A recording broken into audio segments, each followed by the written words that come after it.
Oui, bonjour à tous et à toutes. Nous vous saluons dans le nom du Seigneur Sauveur Jésus-Christ.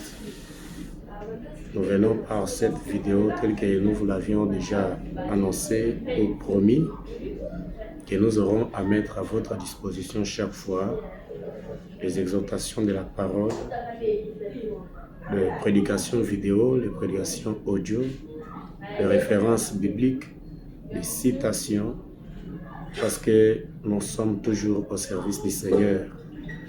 Vous savez que nous avons reçu une charge de la part du Seigneur en disant aller partout dans le monde, prêcher la bonne nouvelle à toute la création. À celui qui croira, il sera baptisé, il sera sauvé. Et la Bible dit que voici les signes qui accompagneront ceux qui ont cru. À mon nom, ils chasseront les démons, parleront de nouvelles langues, ainsi de suite. Nous avons réalisé qu'avec le monde actuel, il nous est aussi possible de pouvoir atteindre un grand nombre de gens à travers le monde en faisant de tels genres de vidéos. Une seule prédication, une seule exhortation de la parole de Dieu peut profiter beaucoup de gens à la fois. Parce que vous savez que lorsque l'ennemi, le diable, multiplie ses tactiques, l'armée de Dieu doit aussi multiplier les tactiques afin de gagner les âmes prédestinées pour le royaume. Parce que l'armée de Satan est jour et nuit au travail et l'armée de Dieu est aussi jour et nuit au travail. Comme vous le savez très bien, Dieu est un esprit, Satan est un esprit. Dieu a des serviteurs, Satan aussi a des serviteurs.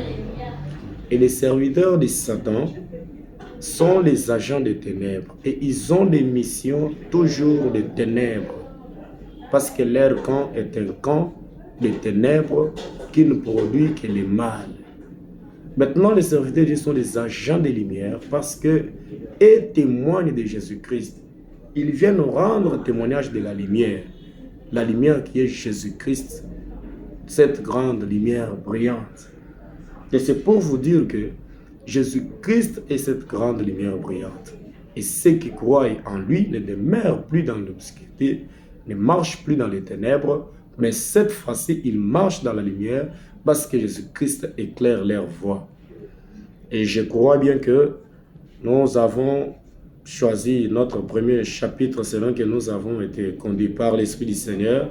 Je pense que le premier chapitre que nous allons mettre à votre disposition, nous l'avons intitulé comme suit.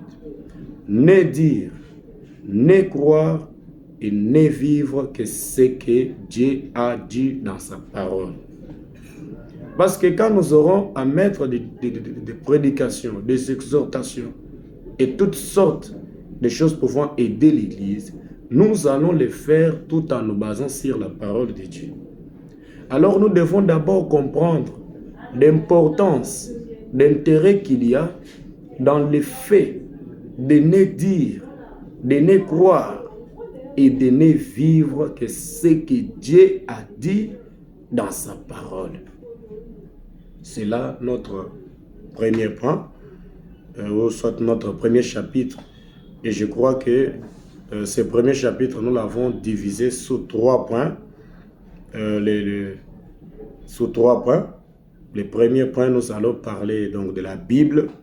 Deuxième point, nous essaierons de parler du prophète. Et troisième point, nous allons parler des bandes du prophète Branham. Maintenant, je voudrais d'abord commencer avec le premier point, soit par le premier point qui est la Bible. Parce que j'ai d'abord dit que notre chapitre s'intitule « Ne dire, ne croire, ne vivre que ce que Dieu a dit dans sa parole ».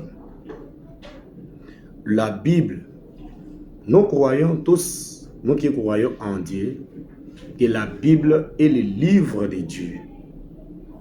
C'est un livre qui contient des commandements, qui contient des instructions et des lois de Dieu.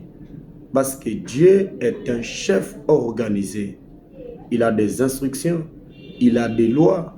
Lorsque nous voulons vivre en accord, en harmonie, dans une communion parfaite avec lui, et si nous voulons être errés et bénéficier quand même des effets bénéfiques de sa part, nous devons considérer, nous devons mettre en pratique ses commandements, ses instructions et ses lois. Et les livres sacrés qui contiennent les commandements, qui contiennent les instructions de Dieu, c'est la Bible. Parce que nous croyons qu'aujourd'hui, il existe beaucoup de livres sacrés, parce qu'il y a aussi beaucoup de religions à travers le monde. Nous savons aussi que Dieu est un Dieu de toute la terre. Il est le créateur de tout ce qui existe. La Bible dit que Dieu règne dans le ciel, il règne aussi sur la terre. Dieu, dans sa souveraineté, là au commencement, il s'était choisi un peuple, le peuple d'Israël.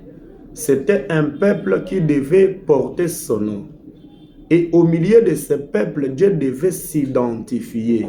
Donc, identifier sa présence au milieu du peuple d'Israël. Un peuple que lui-même avait choisi dans sa souveraineté.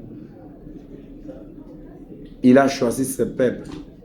Et il a mis à leur disposition des commandements, des lois qu'il leur avait envoyées au travers de son serviteur, le prophète Moïse. Et ces lois sont là pour tous celui qui croit en Dieu, non pas seulement les enfants d'Israël du temps de Moïse, même tous ceux qui devaient venir après, les générations futures, devaient se référer toujours aux mêmes commandements, aux mêmes lois que l'Éternel Dieu avait données au moyen de son serviteur Moïse. Parce que c'était lui le prophète qui était allé dans la présence du Seigneur et Dieu avait mis à sa disposition ses commandements et ses lois. Et si vous remarquez, chaque fois, Dieu insiste pour dire que si vous demeurez dans mes paroles, vous gardez mes commandements, vous demeurez dans mes lois. Donc il y a une condition. Pour être en communion, pour être dans une relation parfaite avec Dieu, il y a des conditions. Pour être erré, pour avoir la faveur de l'Éternel, il y a des commandements. Il y a des lois que Dieu a mis à notre disposition que nous devons nécessairement observer pour pouvoir être errés et vivre chaque jour en harmonie avec Dieu. Maintenant, nous remarquons qu'au fil du temps, il y a eu beaucoup de religions. Il y a beaucoup de petites divinités à travers le monde aujourd'hui. Surtout là en Asie, partez en Chine, partez par exemple au Japon, regardez des pays comme l'Inde. Ce sont des pays où les divinités de ce monde battent leur plein. Donc il y a beaucoup de divinités, de petites divinités de ce monde. Et ils mettent à leurs adeptes, à la disposition de leurs adeptes, des livres sacrés. Ils appellent les livres sacrés. Mais tous ces livres sacrés, il n'y en a aucun qui soit comparable à la Bible.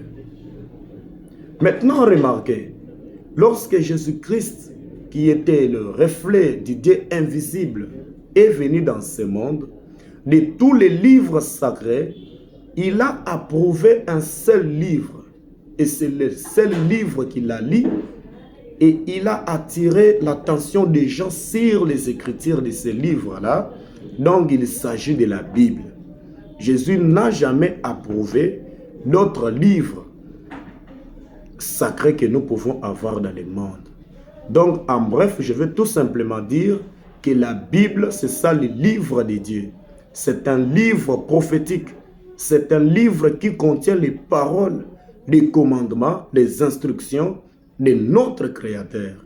Maintenant, nous tous qui croyons en Dieu, nous tous qui disons croire en Dieu, nous devons considérer la Bible comme étant quelque chose de très important.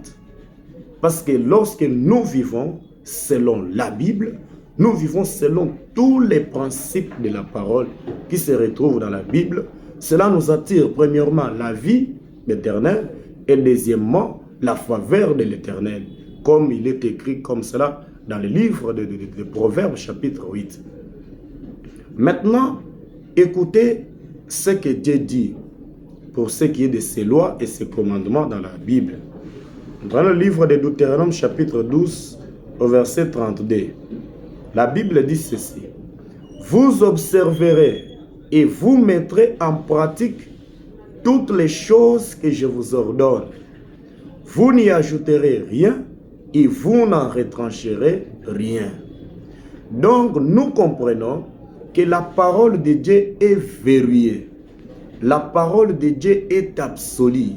Dieu est notre Créateur. Nous n'avons pas à ajouter quelque chose à sa parole. Nous n'avons pas à retrancher quelque chose à sa parole. Mais le devoir que nous avons, c'est de ne dire, ne croire et ne vivre que ce que Dieu a dit.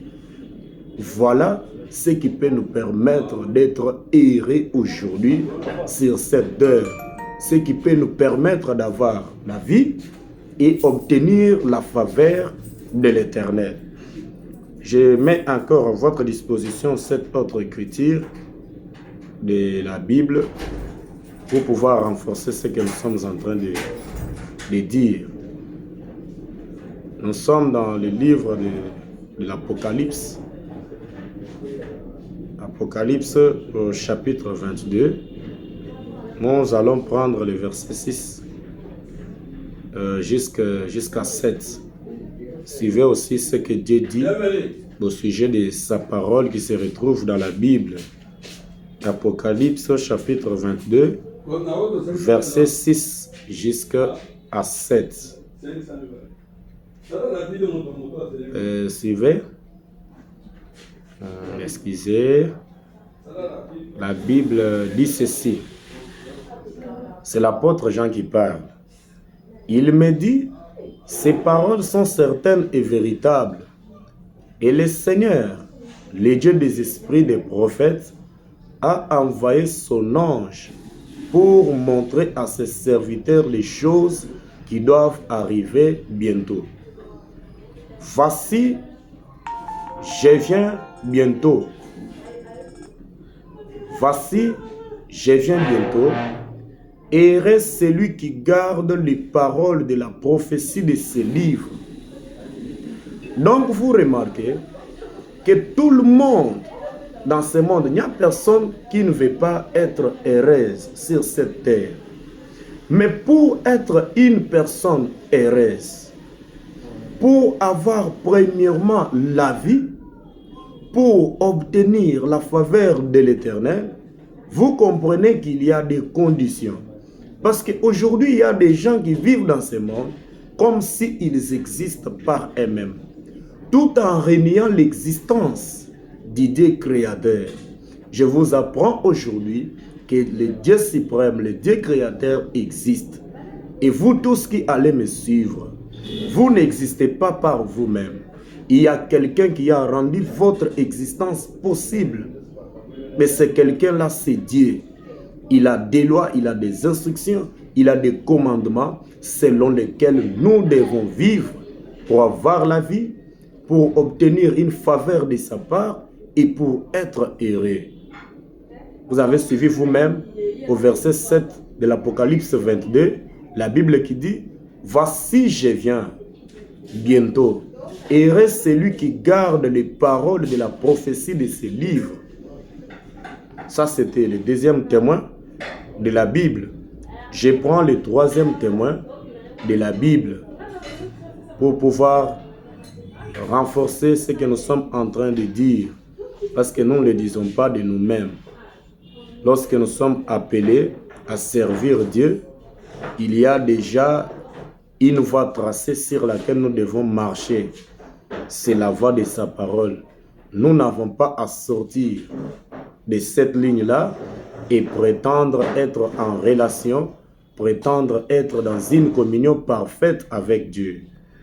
Je prends Ephésiens au chapitre 2, à partir du verset 18 jusqu'à 20. Suivez aussi le troisième témoin qui renforce la même chose.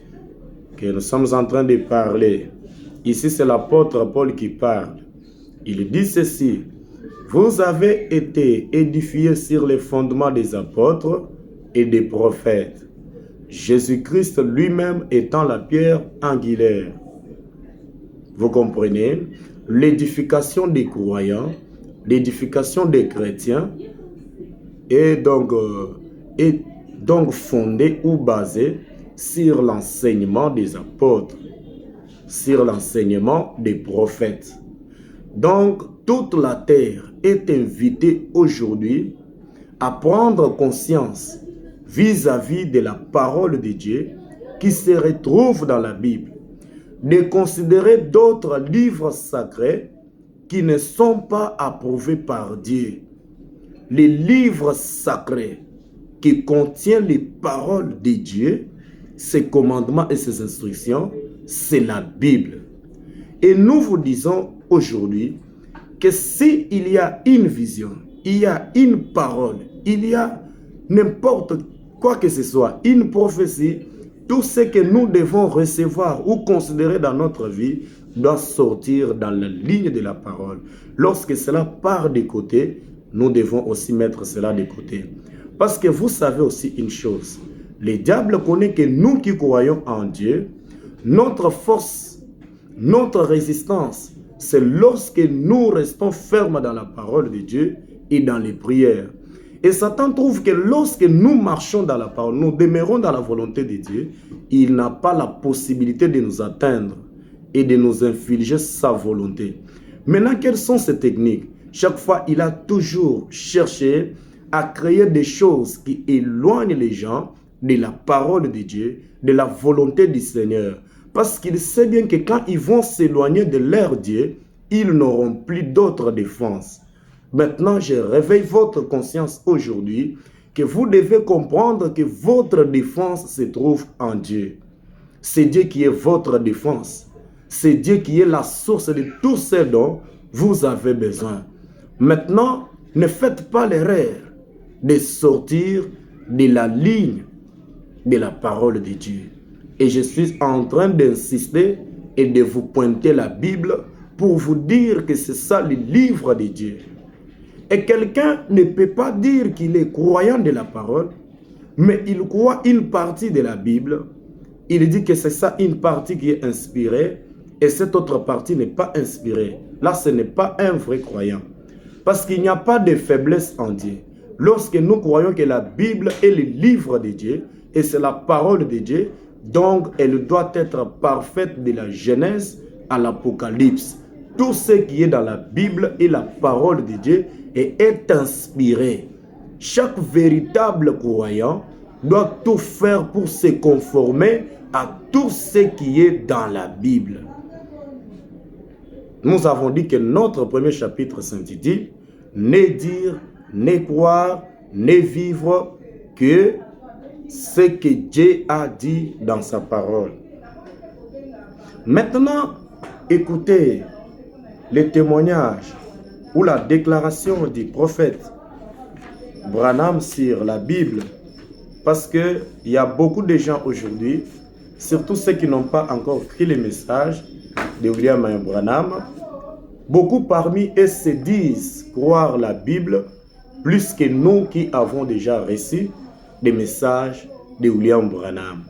Mais en réalité, ces gens qui déclarent croire la Bible, ils ne croient pas la Bible en réalité.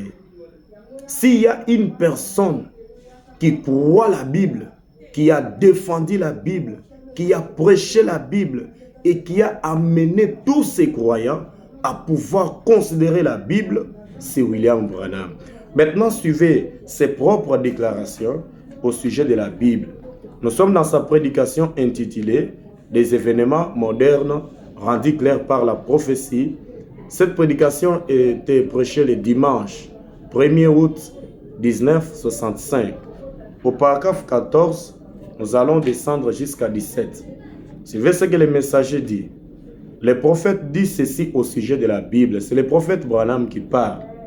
Maintenant, la Bible est un livre différent de tous les livres sacrés, de tous les autres livres sacrés. La Bible est un livre différent, est un livre de prophétie qui annonce d'avance des événements futurs. Et elle est aussi la révélation de Jésus-Christ d'un bout à l'autre, de la Genèse à l'Apocalypse. Elle le présente dans sa plénitude, ce qu'il a été, ce qu'il est, et tous les livres au complet. Apocalypse 1, verset 1 à 3 dit que ce livre est un livre de la révélation de Jésus-Christ, qui est la parole de Dieu. La révélation de Jésus-Christ, la parole de Dieu. Le prophète continue et dit, « Or, tous les autres livres, les livres sacrés, ce n'est qu'un code d'éthique, un code de morale ou un code de théologie. » Il dit ceci, « Combien ont déjà lu les Corans, la Bible de Mahométan et les livres qui traitent les bouddhistes et ainsi de suite. Ce n'est qu'un code d'éthique. La vie que les gens devraient mener, la façon dont ils devraient vivre, mais il n'y est pas prophétisé, il n'y est rien dit au sujet de ces choses-ci, ni au sujet de ces dons spéciaux qui seraient donnés, au sujet de ces dons spéciaux qui seront donnés à quelqu'un, des choses qui allaient arriver. C'est exactement comme adhérer à un club ou quelque chose comme ça. Par conséquent, quand des églises en arrivent au point où elles font de leurs églises un simple club auquel on adhère, alors elles sont complètement à côté de la parole de Dieu. Vous comprenez que le prophète Branham déclare que la Bible est différente de tous les livres sacrés, comme le Coran, les livres des bouddhistes, ainsi de suite. Ce ne sont que des codes d'éthique, ce ne sont que des livres de morale, mais il n'y a rien de prophétique là-bas. Maintenant, cela est différent de la Bible. Le prophète continue et dit, « En effet, la Bible est un témoignage vivant, annoncé d'avance, de Jésus-Christ. Et de même que la terre s'est développée jusqu'à sa plénitude, et que les vignes aussi se développent jusqu'à leur plénitude, que les jours se développent jusqu'à sa plénitude, de même la Bible a été manifestée dans sa plénitude dans la personne de Jésus-Christ. Il était la parole de Dieu révélée, les livres de la rédemption tout entier. La Bible est la parole de Dieu qui annonce d'avance des événements futurs. Les croyants de la Bible ont reçu, comprenez quelque chose, les croyants de la Bible ont reçu de son auteur l'ordre d'en lire et d'en croire chaque parole, non juste une partie, une seule parole. Ne pas la croire, vous feriez aussi bien de cesser d'essayer jusqu'à ce que vous croyiez cette parole-là. Donc, selon le prophète Branham, la Bible, nous ne devons pas la croire en partie. Nous devons croire la totalité de toutes les instructions de Dieu qui se retrouvent dans la Bible. Parce que la Bible n'est pas un livre moral. La Bible, c'est une parole directe que Dieu a adressée à son peuple. Dieu vient, il parle à son serviteur. Si vous remarquez bien, il y a plusieurs endroits dans la Bible où Jérémie le prophète dit, Dieu a placé, il a mis ses paroles dans ma bouche. Le prophète Moïse a parlé la même chose. Ces gens n'étaient pas en train de parler leurs propres paroles. Ils n'étaient pas en train de présenter aux gens leur propre volonté, mais c'était les commandements de Dieu qu'il leur avait donné pour donner à son peuple. C'est un message direct venant du Dieu créateur. Et ces gens ont pris ces instructions de la parole de Dieu, ils ont mis par écrit, dans le souci que les générations futures puissent aussi lire, croire et se conformer à la volonté de Dieu. Ce n'est pas un livre comme la géographie, ce n'est pas un livre comme l'histoire, mais c'est une parole directe adressée de Dieu. On nous a écrit cela, on a écrit cela en faveur des générations futures. Mais Dieu a mis ces paroles dans la bouche de ses serviteurs, les prophètes. Et le prophète Branham dit que nous ne devons pas croire la Bible en partie. Nous sommes obligés, l'auteur de ce livre, qui est Dieu, nous a donné l'ordre d'en croire la totalité. Nous descendons avec le témoignage ou les déclarations du prophète sur la Bible. Le prophète Branham continue et dit, chaque parole est absolument une partie de Dieu. Parce que nous sommes sans ignorer que Dieu est la parole. Et la Bible est la parole de Dieu. Ainsi, chaque partie de la parole, chaque parole est absolument une partie du Dieu Tout-Puissant.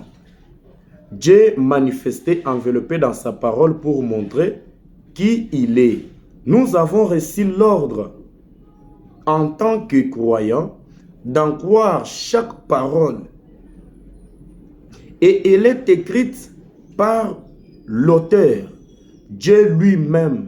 Il n'y a personne qui puisse y ajouter quoi que ce soit, ni en retrancher quoi que ce soit. Si vous le faisiez, on aurait là un corps monstre de Dieu. Un corps monstre, c'est-à-dire un corps qui n'a pas une bonne forme.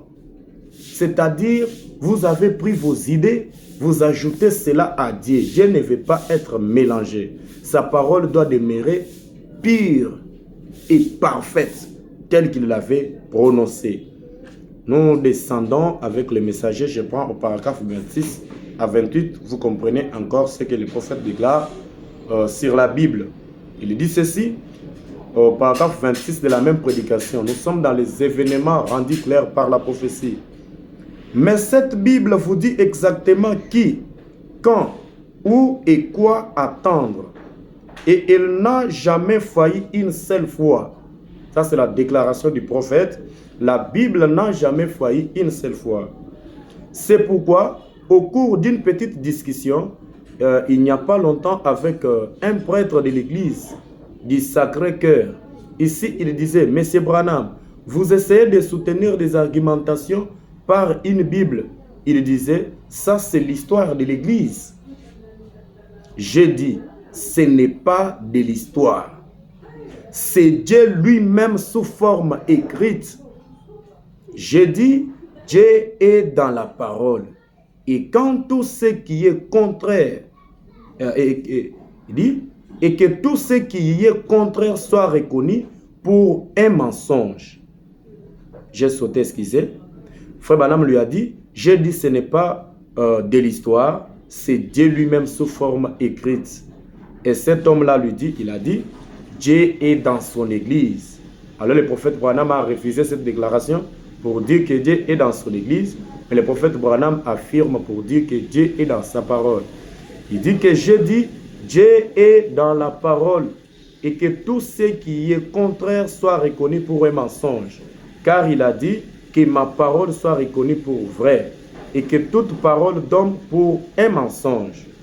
Il a dit, nous ne devons pas nous engager dans une dispute.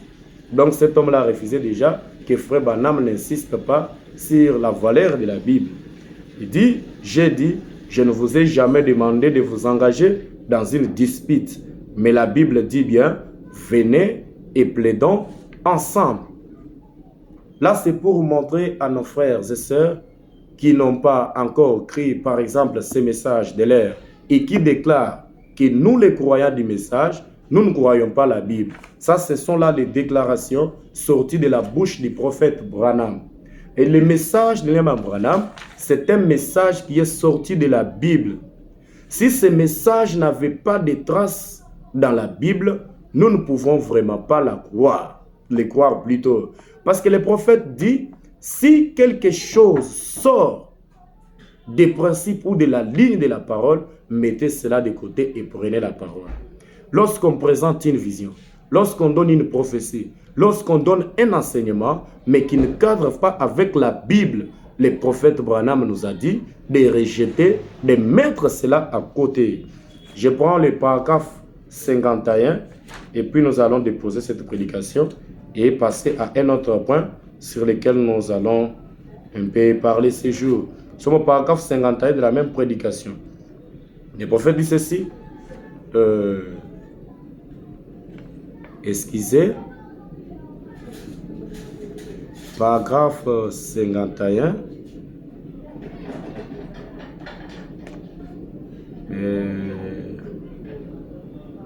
Excusez.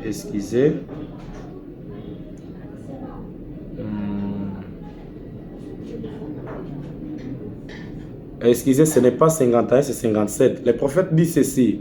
Alors vous voyez, Dieu a écrit la Bible lui-même. Or, Dieu peut parler. Moïse a dit qu'il lui avait parlé. Jérémie a dit, il a mis des paroles dans ma bouche. Et Dieu peut écrire.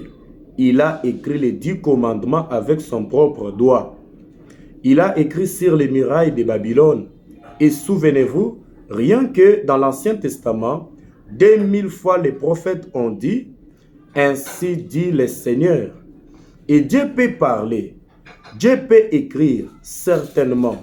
Presque 90% de Matthieu, Marc, Luc et Jean, ce sont les propres paroles de Dieu lui-même. C'est Jésus-Christ qui parle. Alors si Dieu peut écrire, si Dieu peut lire, si Dieu peut parler, ne peut-il pas en amener d'autres à faire la même chose? N'a-t-il pas dit à Moïse qui rend l'homme muet ou qui lui donne de parler? Dieu a écrit la Bible par les prophètes et c'est la manière de faire. Vous comprenez que le messager affirme que la Bible est écrite par Dieu. Dans quel sens? Dans le sens que les paroles qui sont contenues dans la Bible, ce sont les paroles de Dieu qu'il a parlé à ses serviteurs, les prophètes. Il a mis ces paroles dans leur bouche et ils ont parlé donc à la place de Dieu. Et les prophètes, nous savons tous qu'un prophète, c'est la bouche de Dieu. Quand un prophète parle, c'est Dieu qui parle. Alors comprenez que nous devons dire, croire et vivre que selon ce que Dieu a dit dans sa parole, qui se retrouve, donc ce que Dieu a dit dans sa parole. Je reviens au paragraphe 37. Je pense que nous terminons maintenant avec cette citation. Il dit ceci. Cette Bible annonce d'avance par la prophétie les jours où nous vivons et les temps où nous vivons et les genres d'événements qui devraient arriver. Elle les annonce d'avance, exactement à la lettre. Nous sommes tous sans ignorer, il y a beaucoup de promesses qui ont été données dans la Bible. Plusieurs se sont déjà accomplies, réalisées. C'est par là que je vous ai dit, si une partie de la parole de Dieu, une partie de la Bible est vraie, c'est-à-dire le reste de la parole, le reste de la Bible est vrai. La même parole qui avait annoncé par Jésus, que Jérusalem sera encerclée, le temple sera détruit. Et c'est la même parole qui a donné d'autres promesses. Parce qu'après le départ de Jésus, quelques années après, ces promesses se sont accomplies. La même parole qui avait dit que le ciel soit et le ciel fit. C'est la même parole qui a annoncé la venue de Jésus. Un prophète comme Moïse, et il a fait son entrée. Nous devons croire, nous devons comprendre que la Bible, c'est un livre sacré qui contient la volonté de notre Créateur. Nous voulons avoir la vie, nous voulons obtenir une faveur de la part de Dieu, nous voulons être errés dans tout ce que nous entreprenons. Considérons la Bible, croyons la Bible, vivons selon la Bible. Mettons de côté tout ce qui est contraire à la Bible, car cela est contraire à la volonté de Dieu.